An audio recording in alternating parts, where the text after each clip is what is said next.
Research réalise depuis 15 ans des études B2B sur la cible B2B, aussi bien des études quantitatives que qualitatives, ce qui permet aujourd'hui de conseiller nos clients sur deux axes principaux, c'est-à-dire les spécificités des terrains B2B et puis l'approche d'analyse de comportement des entreprises, que ce soit des pros, des PME ou des grandes entreprises.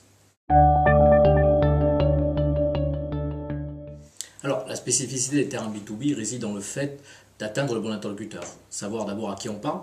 Est-ce qu'on parle à l'utilisateur, à l'acheteur, au décideur? Donc, quelle est la bonne personne qui peut répondre à notre problématique? Et puis, combien, finalement, à combien d'interlocuteurs doit-on parler? Parfois, c'est un seul, parfois, c'est plusieurs.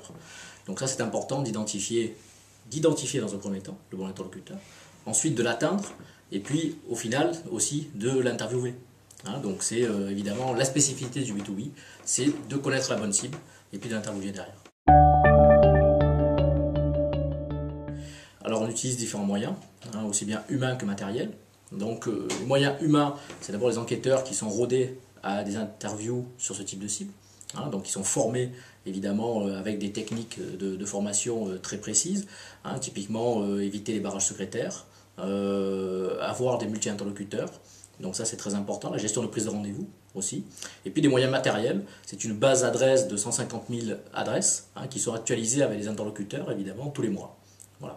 Et d'autres moyens matériels aussi, c'est la gestion du multi-support, du multimode. Donc on peut basculer du téléphone à l'interview par internet et inversement.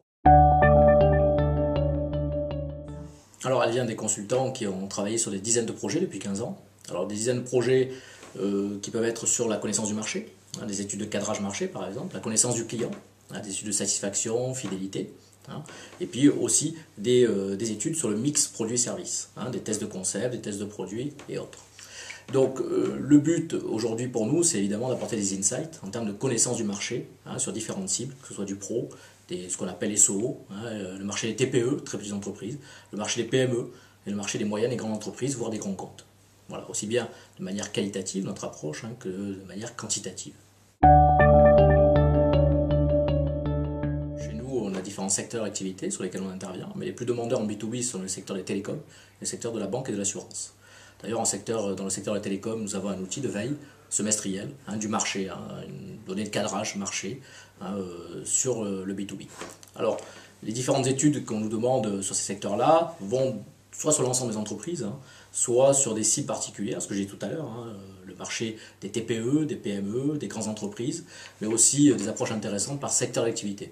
On peut faire des zooms sur les secteurs tels que l'agriculture, le BTP, le service d'entreprise, voilà, différents secteurs qui permet d'avoir des approches beaucoup plus fines et intéressantes. Et donc on apporte nous nos insights en termes de connaissances marché, en termes de connaissances sectorielles, en termes de taille d'entreprise, en termes de nomadisme, en termes de beaucoup de variables, de critères d'intérêt, qui permet aussi d'avoir pour nos clients des approches beaucoup plus fines.